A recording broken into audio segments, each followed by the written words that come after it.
Hello, my friends. This is Andy over at Falco, getting gas at a gas station, and somebody sees the Falco Canine Academy in the back of my truck, or phone calls we get at the office, or if I'm socially at some event, they find out I'm a dog trainer, and this is a very common question. They said, they asked me, what collars do you recommend? What collars do you think my dog should have?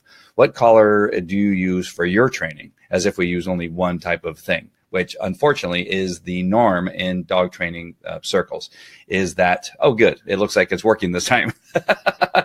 I'm just not talking to myself on the screen.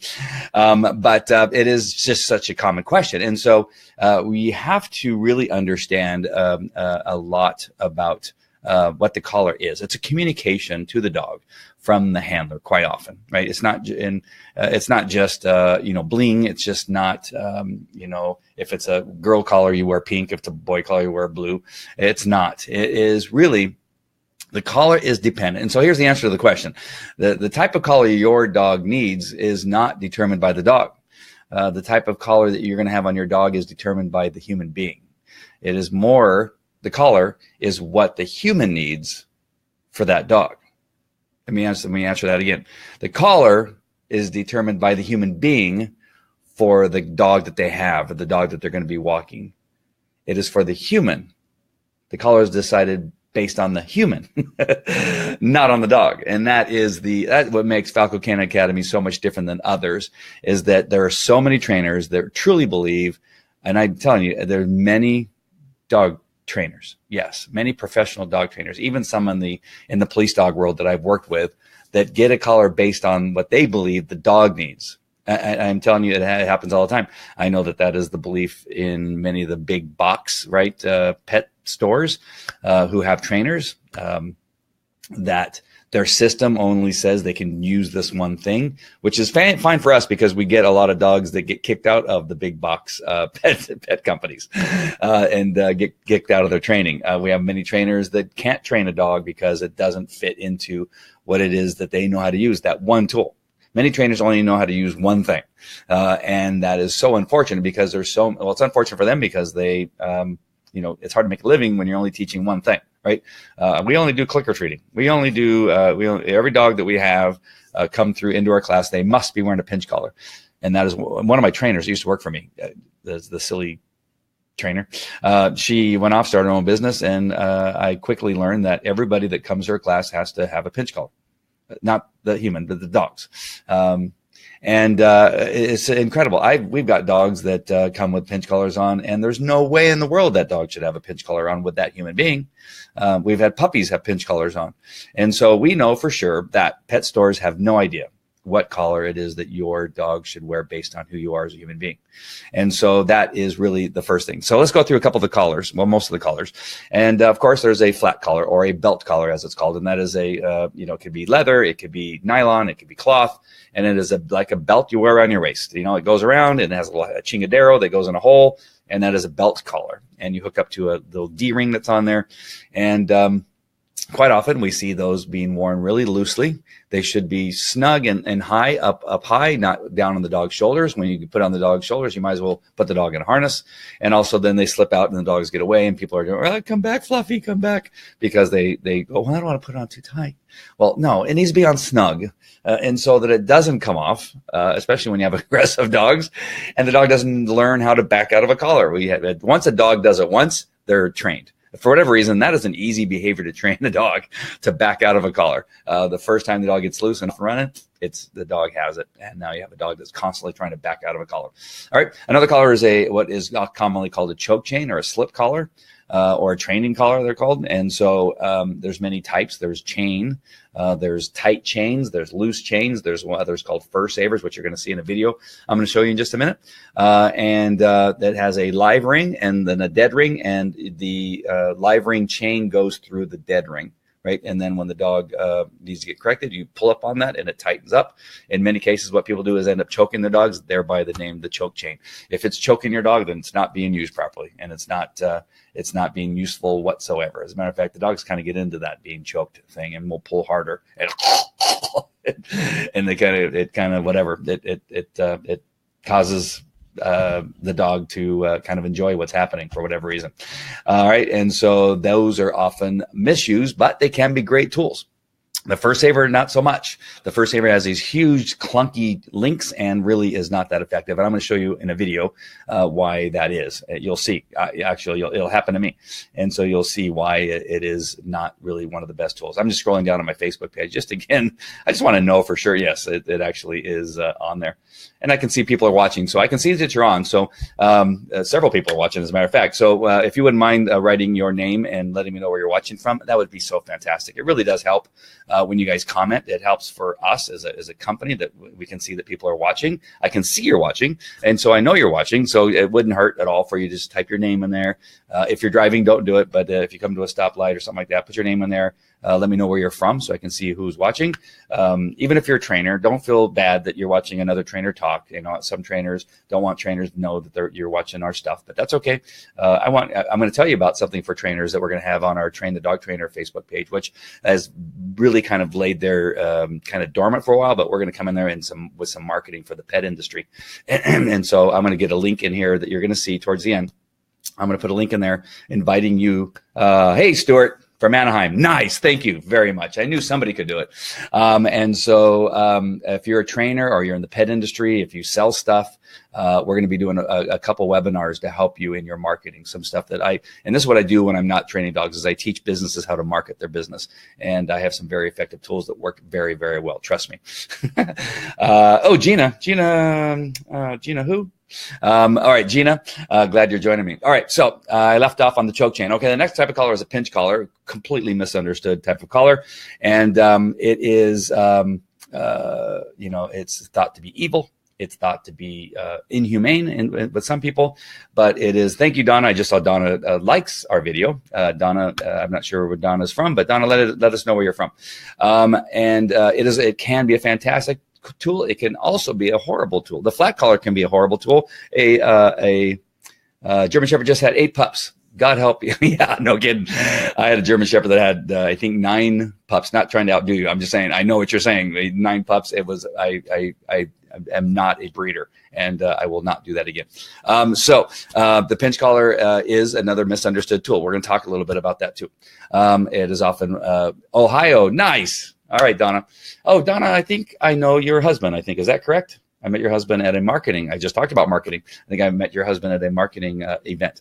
All right. So, it is often wore too loose. A pinch collar is meant to pinch the skin. It's not meant to gouge or scrape or do any of those things. I can't tell you how many pinch collars I see that are loose. I one time at a pet expo, there was a guy walking through with a pit bull, and he had this big long pinch collar just dangling. They had about 3 inches of clearance between the bottom part of his neck and the pinch collar. It's totally dangerous for the dog, and it's inappropriate, and it's not even doing what it's supposed to be doing. Anyway, it was the first and last time I went to unsolicited went to somebody and said, you know what? Just want to let you know that's a beautiful dog. Number one, fantastic. The dog looks great, and you look great too, sir. But there's a better way to actually put that on the dog so it actually is working. The way you have it on there, it just may be an error or a mistake. And the guy literally said a cuss word and told me to mind my own business and walked away. So don't do that if you're unsolicited. But that is where that's how dogs get hurt, and that's how it actually is misused quite often, is that it's not being worn properly. It needs to be snug enough to where it actually does its job and pinches the skin, and that's what it's supposed to be used for. Okay, so the next thing we see, which it really isn't a collar, it is a harness, and the harness does nothing. There is one training harness that I do like, but again, you kind of have to know what you're doing with it for it to be effective. But a harness really is not a training tool that is useful, and we get many dogs that come to our training that have harnesses on, and the people go, the biggest complaint is, I don't know, that my dog just pulls and I can't control him. and I don't know what to do. I've tried everything, and the harness, I don't want to put a collar on him because it might hurt him, and it's so sad. And so the harness is not a great tool. Electronic collars. I used to have a DVD. I don't sell DVDs anymore, but I had a DVD that was titled Electronic Collars, the most humane dog training tool. And people were, what? That is such a... No, the electronic collar actually can be the most humane training tool you can put on a dog if you're going to be using it for training. If you compare how many times somebody tugs on the collar with their dog, or the dog goes to the end and hits the end, it almost gets flipped over backwards, or a pinch collar that's misused and misworn and not by people that are given a pinch collar but not told how to use it properly. If you look at all the choke chains that are choking dogs as they're going down the road, the electronic collar, when used correctly, when used correctly, is one of the most humane tools you can actually use for training a dog, if it's meant for that dog and the human is meant for that tool, right? And so it can be a great tool. And then there's gentle leaders. Gentle leaders are nothing. They're not a training tool whatsoever. It controls the dog head and often can cause injury, especially when you put it in the hands of a strong man in a dog where it's just being pulled. And what happens is it's a kind of it goes over the dog's muzzle, goes around the dog's neck, and then when the dog pulls, it pulls the dog's head up and to the right if the dog is heeling on the left, and it can do it suddenly and actually cause injury. And does cause injury to the dog's neck, and it's not a training tool. And there's a couple others. There's martingales, and there's some other things that are used. So let me go back to my first point. The dog is not who you're selecting or what you're selecting the collar for. All right, I'm going to explain that again. The collar is based on who the human is. Right? The collar is for the human, not the dog. The collar is based on what the human needs for that dog. The collar may be for another dog in the same family, and for that human being may be an entirely different collar, but it's based on the human being with that dog. All right. So depending on the dog, of course, but it's based on what the handler needs. And let me show you a video here. I'm going to show you a video that probably, if you've been around us, you've probably seen it on one of our trainings that we've done or something like that. But it's a video involving my daughter when she was about 5 and a 90-pound German Shepherd. That's a police dog, strong dog, bites. It's a detection dog, and a very, very strong dog. And I'm going to show you this video that will, when I come back, I will explain why I decided to show you this video and why it's relevant to what we're talking about at this very moment.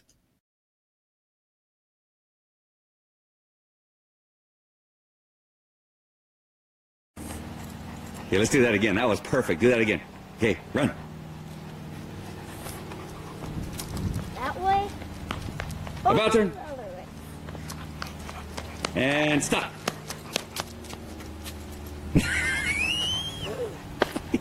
Nice. All right, start running. This way, towards me. There you go. Good. All right, come back.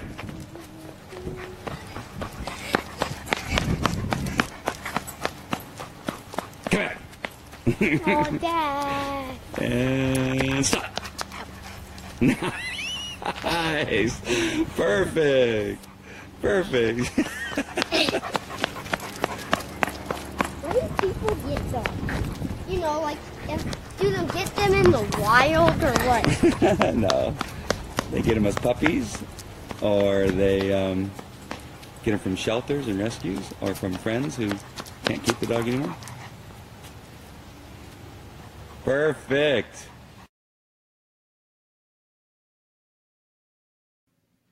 Towards the end, did you see the dog glance up and to the left? A squirrel went running up a tree. And did you see the little thought in the dog's head? It was squirrel, of course. And the dog made a wise decision to not pull my daughter over on the ground and drag her towards that squirrel. So why did I show you that video? What kind of collar do you think that I used on that dog when I handled that dog? Was it a pinch collar? No, I used a flat collar with that dog. It was a big, thick, probably 2.5 to 3 inch collar, nylon, very strong, police canine type of collar.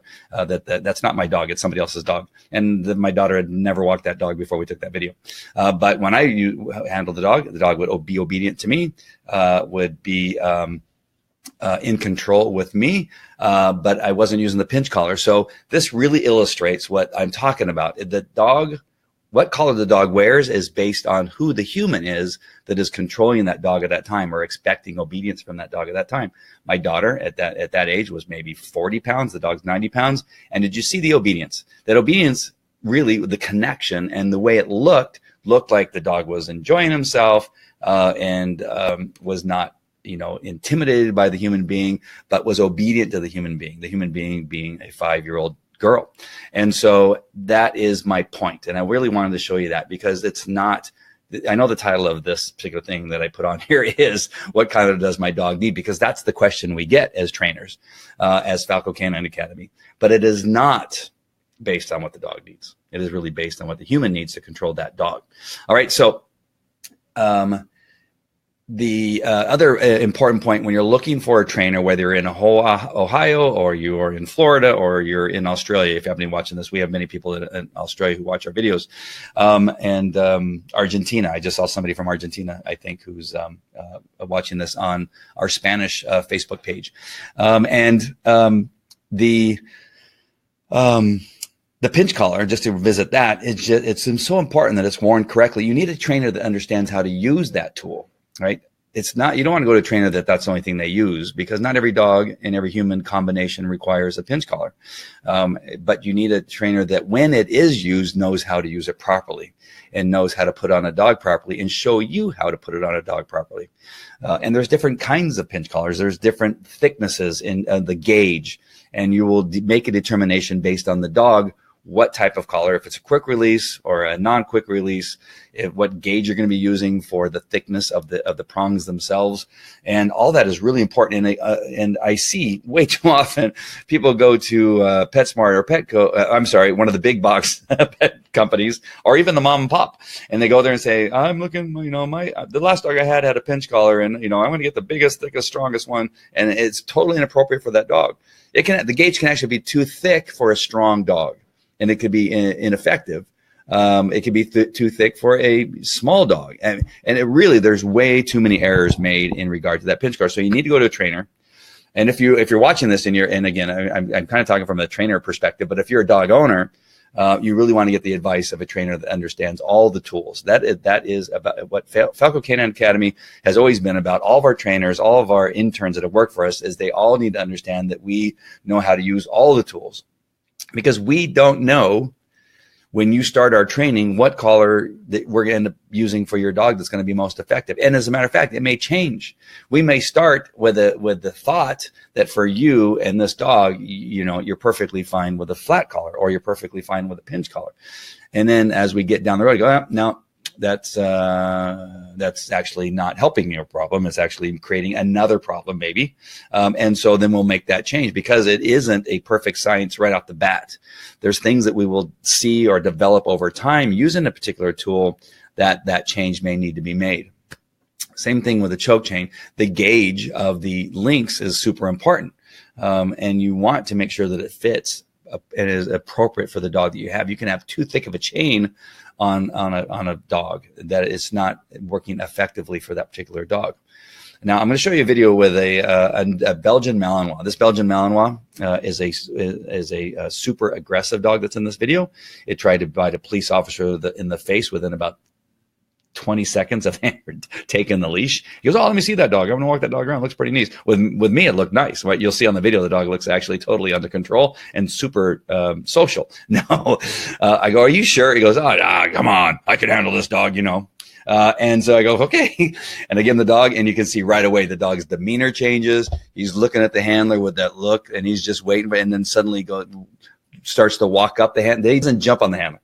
He walks up the handler, like stalking him on his body, and then suddenly just goes, wah, and then bites his lip and bites his face. I go, give me that leash. And I took the dog from the handler, and as he's bleeding on his face, I go, so this dog. And so, on it is the Fur Saver. So I'm going to show you a little bit about the Fur Saver and what I'm talking about, because it's clunky, and you're going to see it towards the end. Now you're going to see a very obedient dog. So I can control this dog with a collar that's actually pretty crappy.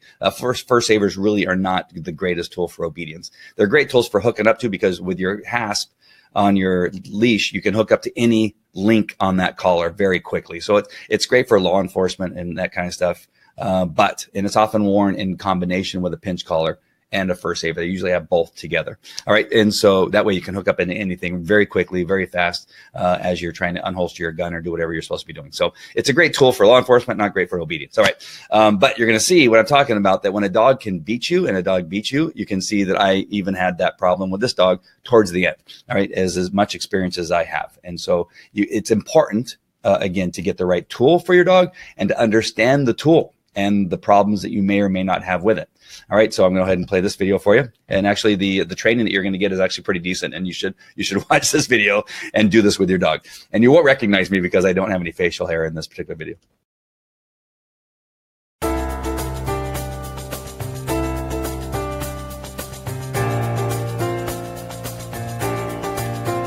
All right, so we have a Belgian Malinois. He's out of our kennels. He's a police dog type dog. So what you probably need to know first is that he's very energetic, very strong-willed. He needs a very good handler if he's going to be handled by anybody. So I want to make sure not bring the best dog we have in the kennel, because I want to show you that you can do this. I also have him on what's called a fur saver. A fur saver is a type of choke chain, but it's not very strong in regard to the correction, right? And it's kind of clunky, so I don't recommend it for most people. Police officers like to use it because it's easy to hook up to when you need to hook your dog up in a hurry. But the exercise we're going to do is one that's done at the front door of your home, and you're going to have your dog stay in the sit while you answer the door and do stuff at the door. All right? So I'm going to go off camera here really quick, and then we're going to pretend that the doorbell rang. And so we go ding dong. You come up. Hey, hold on, I'm coming. You bring your dog over, and because we've taught the dog to sit when you come to a stop, he should go into a sit. Then you can go and handle the things at the door by relieving with your right leg. You unlock the door, hang on to the leash, that way he doesn't bolt out, and if he does, you can correct him for bolting out. You're going to go out here and shake hands and say, hi, how you doing, while your dog stays in the sit. If you have something to give somebody, you're going to give them the bag and give it to them. And then there's a couple times you can come back during the exercise and pet your dog, let him know he's doing the right thing. Go back out here and pick up the bag and put it on your whatever it is you have there. If there's a small table or something like that you go to. And then again, you praise the dog up. Dog stays there while you close the door. And latch it all back up again, put your locks on there, and then come back to the dog and pet him and let him know he did a really good job. All right, then you can move on to have somebody ring the doorbell or knock on the door, or the dog come and do stuff like that to you. All right? Yeah, but he's a very energetic dog. He causes some challenge for people. So if I can do this exercise with this dog in this home that he's never been in before, I know that you guys can do it if you just practice. And again, you take 5 to 10 minutes, 20 minutes out of the day to go do it. You're going to have great success, all right? So he wants some candy that my kids left on the ground. And you can't have candy because it will give you diarrhea, all right? So this is one exercise, again, that I can give you on our videos on a week-to-week basis. So look for some more of these videos to help you do your homework and have fun with your dog at home, all right? Come on, Spartacus, you pain in the butt. Let's go.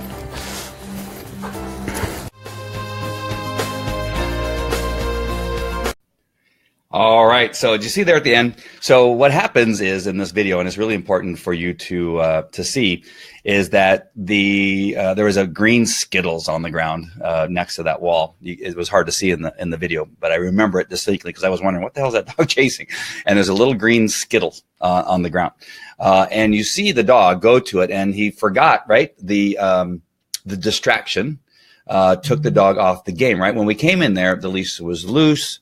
The leash was loose and the dog was obedient. The dog sat, the dog stayed when I opened the door. Very clearly in his head, it was in obedience mode. But you can see, and this could be, it could be another dog walking towards you on a walk. It could be a squirrel going up a tree. It could be another human being that's coming towards you on a bicycle or a skateboard or something. And the dog, although obedient in a sterile environment, right? Nothing else going on other than the stuff that we've been training. The dog knew the door was going to open and close, knew basically that I was going to pick up some stuff and hand it, right? So that was all good because the dog had been through that. Now something completely out of the norm of that particular training environment and situation that we were in, something suddenly changed. There was something else in the environment. The dog goes, oh, what's that? And completely went away from the obedience mode in its brain, and now bam, it's at the end of the leash. And you see how the dog actually overpowered me. That was a strong dog, and I'm especially then I was fairly skilled in not being pulled over by a dog, but that dog, because I'm watching the camera, pulled me over. So what happened? So that's not the most important thing. The most important thing, you see the obedience then completely went away. Did you see the dog then went around me and tried to pull? The dog tried to go somewhere else. And now all of that obedience that the dog showed earlier, based on the collar that I had on the dog and how ineffective that I was because I was trying to not give a dog a really strong correction on camera and ruin that whole video that I just took, the dog took advantage, right? Now the dog takes advantage. A strong-willed dog can quickly take advantage if the collar is not correct for that dog with the right human being. I suddenly became a different human being because I wasn't willing to back up my correction. You see a little kind of baby like that. It's a correction I would have, yelled at somebody about and said, what kind of, what is that? You wuss. You let that dog overpower you, right? And so you can see how quickly, right, that changes based on the wrong collar for the wrong human being at that particular time with that dog. All right. So in a case of me having a pinch collar on that dog, with me, that dog would hit the end of it and the dog would have realized right away because it would have been worn correctly in the right spot. And very quickly that dog would have realized that, oh, I'm not supposed to go after that Skittles. But with the wrong collar, at the wrong time in the wrong situation, the dog took advantage of the situation and became completely disobedient. So that collar at that time was wrong. All right. At that moment. Right. And so, I go off camera and, I corrected appropriately for whatever the dog was doing. All right. So, and so you can see very quickly that my point that I made in the very beginning is really based on the human being and not the dog. All right. So, so my recommendation is that you come to Falco Canine Academy, but also when you can't, you want to make sure that the trainer that you're selecting as a pet dog owner understands all the tools. I would say, I don't say never and always very often. It seems like I've said them a few times in the last couple of videos, but this is one of those times that I would never go to a trainer. I would never recommend you go to a trainer who only uses a pinch collar, who only uses click and treat, who only uses, you name whatever tool that is. You want to go to a trainer that knows how to do all the things, right? There's nothing wrong with click and treat. There's nothing wrong with electronic collars. There's nothing wrong with pinch collars. There's nothing wrong with choke chains or flat collars or I can't say gentle leaders, maybe harness. But if you know how to use them correctly and the trainer that you're going to knows how to use them correctly, that if that decision is made that you as a human being need that tool, that they can effectively train you. That is the important thing. The trainers need to know how to use all the tools so that when things need to change in the middle of training, because in the beginning, even the trainer could think, and I've done this a couple of times where I thought, you know what? The best thing for you and your dog right now is a training collar, a choke chain, because I think a pinch collar would be too much, and I think a flat collar just not enough for you and that dog. And then quickly see, well, maybe 2 days later, after I've given it a moment, hey Brent, one of my canine handlers, Brent Kuhn, nice to see you. So you might make that change in a couple of days. If you're with the wrong trainer, they can't make that change. If they only use the choke chain but they see, oh, it's actually getting worse and we're having a problem, you now are stuck, right? You're going to think, right? Because, I came to him, he's a professional and he must know, right? And they go, hey, things just aren't getting better. As a matter of fact, the dog's actually getting worse. The dog's actually showing some aggression, or the dog is now starting to be really shy and now does not want to go out for a while. As a matter of fact, I go get the leash and the dog runs and hides underneath the couch or underneath the table. Yeah, underneath the couch. That'd be pretty. It's got to be like a little tiny dog underneath the table. I don't know what's going on, and the trainer, just stick with that collar. It'll work. No, it's time to change the collar, right? Because with that human being combination, there's something wrong. All right. So that's the important thing about this video. What kind of collars your dog need? Don't know. I have to look at you and see how you interact with that dog. And it may change in the middle of training. All right. So super important. So there's 2 links that I put there, as you can see while that video was running. The first one that came in is actually the registration for anybody that's in the pet industry, whether you're a dog trainer, pet food, a company, a dog equipment company, that you need to click on that, register for the webinar that I'm going to be hosting next Friday. I believe it is at 12 noon. We're going to be doing a nooner on Friday next week. And it's going to be the first in a series of webinars on marketing. And if you're in any business, you might as well join it, because actually the marketing that I'm going to tell you for the pet business is not that much different than what I would tell a chiropractor or a dentist to do, other than we're going to be talking about dog stuff, right? But just ignore that. So if you're in any business, join that webinar. We're going to be talking about some business marketing, and it's going to be the first step. It's going to be one of the first things. It's going to be, here's what I suggest you do right now before you do anything else. It has made a world of difference in what I've done over the last 5 years. If you've noticed, if you've been around Falco Canine Academy for any time and know our story, over the last 4 years or so, we've spent a lot of time on television. I've written 7 #1 best-selling books, and that's for a reason. That's for marketing. I'm going to be talking about that just a little bit. We're going to be talking about how you build your platform and create your authority on what it is that you do, and then how you support that with really good, solid marketing techniques and strategies. So that's an important webinar that I think you should join if you're in business, period. But particularly if you're in the pet dog business, no matter what part. If you're a cat, if you're in the pet industry and your specialty is cats, you need to join this webinar. It's not just about dogs. All right. If you're in the hamster pet industry, this is for you. All right. So click on that, register, and we will see you next Friday at noon. And then the other link that I put in there is a free training report for training your dog with love and respect. It's very short, but all you need to do is put your name and email address, and I'll email it to you, and you'll have that report, and you can opt out of that email if you want it. Later on, if we have some event or something going on, what we'll do is end up sending you an email to that email. So don't be afraid to give me your name and email address. I'm not going to, send you ads for a Viagra or, a new bra or anything like that. So why did I put those two things together? So you want to make sure and get that report if you don't have it already. All right, just go ahead and put your name and email address in there. That report will come to you. It's free. Don't worry, we're not going to charge you later on or charge your credit card or call you for anything else other than if we have something coming up that you might be interested in. It's dog related. All right, so those are 2 important links. So if there's any questions, feel free to go ahead and type them into the comment section before we sign off here. The one thing I wanted to do one more time is because we talked about that video. I just want to go through those links first before I did this. I'm going to replay that second video. And what I want you to watch for is what I'm talking about. I want you to watch the entire thing and watch how obedient that dog is in the beginning, right? All the things that I can do with the dog, open the door, pick up that thing, and kind of take it by his face, almost like rubbing it on his nose and take it away. And the dog stays in that sit position. And then watch how quickly, right? Once the dog realizes that I'm not in control, watch how quickly he goes into disobedience.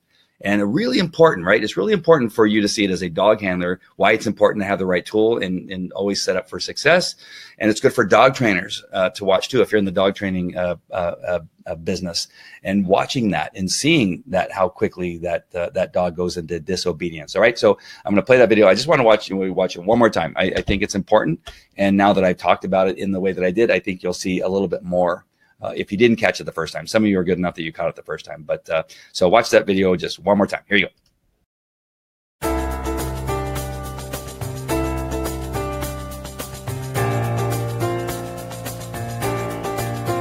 All right, so we have a Belgian Malinois. He's out of our kennels. He's a police dog type dog. So what you probably need to know first is that he's very energetic, very strong-willed. He needs a very good handler if he's going to be handled by anybody. So I want to make sure not bring the best dog we have in the kennel, because I want to show you that you can do this. I also have him on what's called a fur saver. A fur saver is a type of choke chain, but it's not very strong in regard to the correction, right? And it's kind of clunky, so I don't recommend it for most people. Police officers like to use it because it's easy to hook up to when you need to hook your dog up in a hurry. But the exercise we're going to do is one that's done at the front door of your home, and you're going to have your dog stay in the sit while you answer the door and do stuff at the door. All right? So I'm going to go off camera here really quick, and then we're going to pretend that the doorbell rang. And so we go ding dong. You come up. Hey, hold on, I'm coming. You bring your dog over, and because we've taught the dog to sit when you come to a stop, you should go into a sit. Then you can go and handle the things at the door by relieving with your right leg. You unlock the door, hang on to the leash, that way he doesn't bolt out, and if he does, you can correct him for bolting out. You're going to go out here and shake hands and say, hi, how you doing, while your dog stays in the sit. If you have something to give somebody, you're going to give them the bag and give it to them. And then there's a couple times you can come back during the exercise and pet your dog, let him know he's doing the right thing. Go back out here and pick up the bag and put it on your, whatever it is you have there. If there's a small table or something like that, you go to. And then again, you praise the dog up.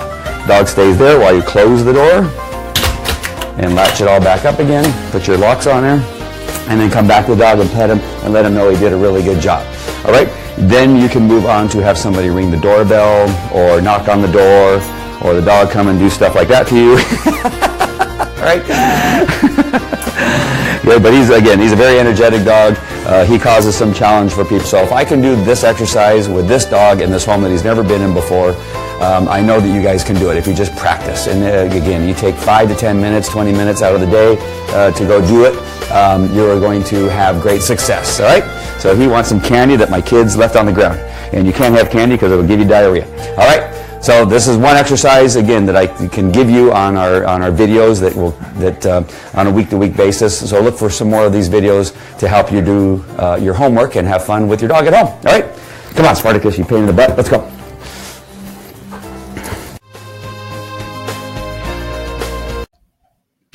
You know, there's the one funny thing that I'm just laughing at right now is that he actually tried to bite that bag, right? Remember when I kind of brought it by his face? He didn't even try to bite it the first time around. And then once he's completely out of control, he now he tries to bite it, right? And so, I mean, that's how quickly the dog goes out of disobedience, or goes into disobedience and out of obedience. So crazy stuff. All right. Oh, Brent. Oh, good. Oh, I can't believe your daughter's going to college. Oh my gosh. So craziness. All right. So, that's it for this particular subject. This is going to be the first in about 20 videos or Facebook Lives that we're going to be doing on some of the most commonly asked questions that we have. I've done videos. If you go to our YouTube channel, you'll see that I've addressed many of these things. I'm going to go through them again because some things have changed. Even my opinion has possibly changed. I think it's like 5 years ago. How long ago did I put those up? Let me go ahead. I'm going to my YouTube channel here really quick. 2013. So what is that? 4 years ago. I see. I can do math. August 1st. That's almost exactly 4 years ago. I posted a bunch of videos up on all of these questions. And so we're going to be going through them again just to make sure we're updating what it is we're telling you and teaching you. And again, things change. You know, I testify so often in court. I was just in Texas testifying in federal court, and I will be leaving for Tucson, Arizona on Monday, and then I'll be in Nashville, Arizona. Nashville, Tennessee, on Wednesday and Thursday, I think it is. Wednesday and Thursday testifying in federal court. So I testify a lot in court. And what's funny is these attorneys, the opposing attorneys, often find other testimony that I've done, or they find stuff on the internet and say, isn't it true that on, and this happened in, I think it was in Hawaii. I was in a case in Hawaii, and they found a video of me, choking a dog off of a bite. And in the particular case we had, and I'm trying to remember where that case was. Was it in Hawaii? I can't remember. No, Phoenix, Arizona. It was in Phoenix, Arizona. I'm not sure if I'm actually supposed to be talking about this, but in wherever I was, in the case, the dog had actually choked the dog off the toy. He couldn't get the dog to let go of the toy. And on the video, he's choking the dog, and at some point the dog passes out. It's not actually a video. It's a description of testimony that the handler had, that he chokes the dog off and the dog passed out, and he said the dog had a stroke, and that was his testimony. And then he said that the dog has done that about 10 times, is what he said in his deposition. And so he's given the dog, and I'm smiling not because he's choking his dog off. It's just how interesting that they find a video. I think it was from about 7 years ago, where I'm choking a dog off a bite.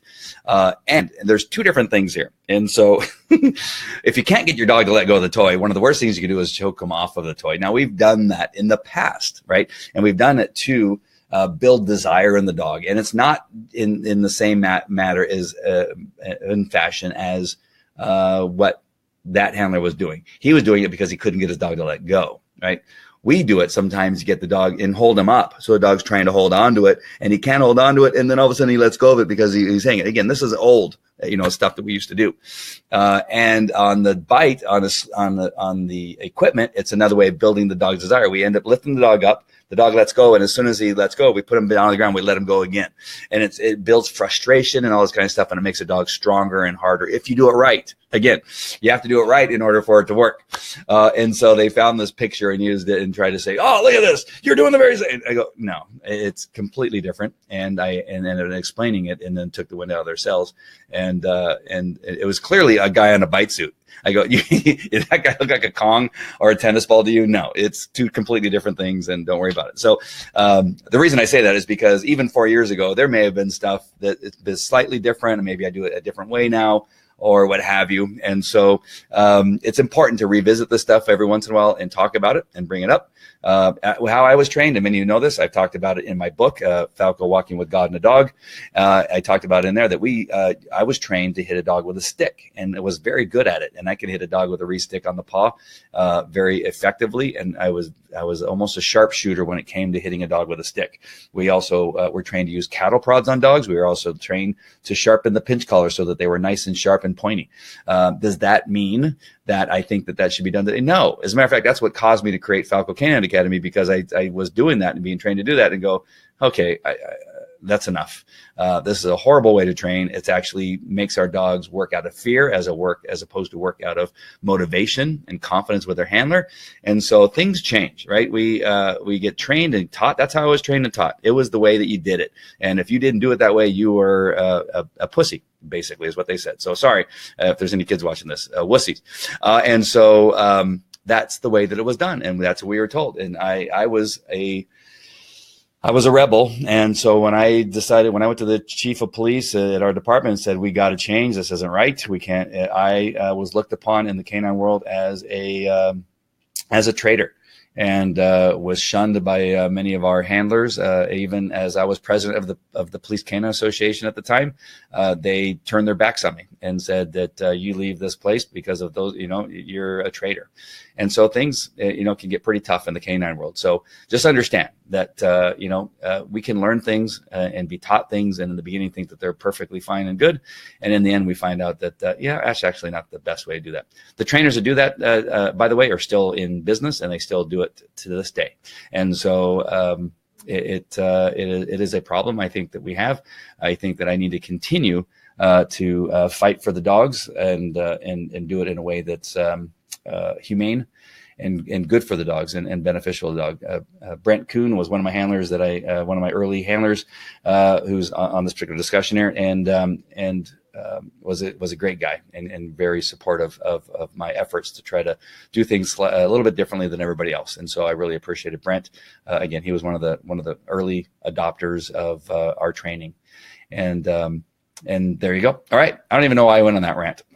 Brent reminded me of a time that was, it was actually tough. I was enjoying myself and tried to show people that I was enjoying myself, but it was tough on the other side, because I was getting a lot of grief for not shocking dogs with cattle prods and not hitting dogs with sticks anymore and using a toy to reward a dog. They thought that was horrible, that I rewarded a biting police dog with a toy. It was not done. And people thought I was crazy and thought, oh my God, what a big wuss. No, you never reward a biting dog with a toy. All right. Well, I did, and it worked really well. We even rewarded dogs with food in some cases. And that was even worse if we rewarded a dog with a food. One of our other trainers, he actually introduced me to using food for teaching dogs to track. And then we eventually changed over to using the toy for tracking. And so it's a weird canine world. It's really tough. So thank you for listening to my rant. I know I can see that there's many of you still actually watching, surprisingly enough. And so actually more now than there were before. And that's really strange. And I'm glad. And thank you. So make sure and comment, make sure and share this video if you think that anybody can use it. If you're a shelter or rescue, share it on your page. It would be awesome for people to understand how important it is to understand that aspect of a collar. If you are in the pet industry, that would be awesome for you to share it on your Facebook page. So again, you can educate your clientele as to what they need to know about collars. Make sure and subscribe to our channel. That way, when we're going live and talking about subject matter that you may be interested in. And just simply that would be great. Just like our page. If you like anything that we're doing, there's also, you can, give us a 5-star rating and tell us what you think about what it is we're doing. I prefer you didn't do anything like in the ones, just call me and tell me that you hate my guts. But it would be great if you give us a 5-star rating. That would be fantastic. I'd really appreciate that. All right. That is it. I'm going to be signing off. And then Brent, good luck there in Arkansas, and my best to your daughter as she goes off to college, and to training and play with the dog. Yeah, she used to come to training. She used to be, she used to come to training and play with my dog. Yeah, that's why I can't believe she's in college. She was little, not as little as my daughter at the time, but that was fantastic. So anyway, great seeing you guys. Take care, and I will talk to you later. Bye.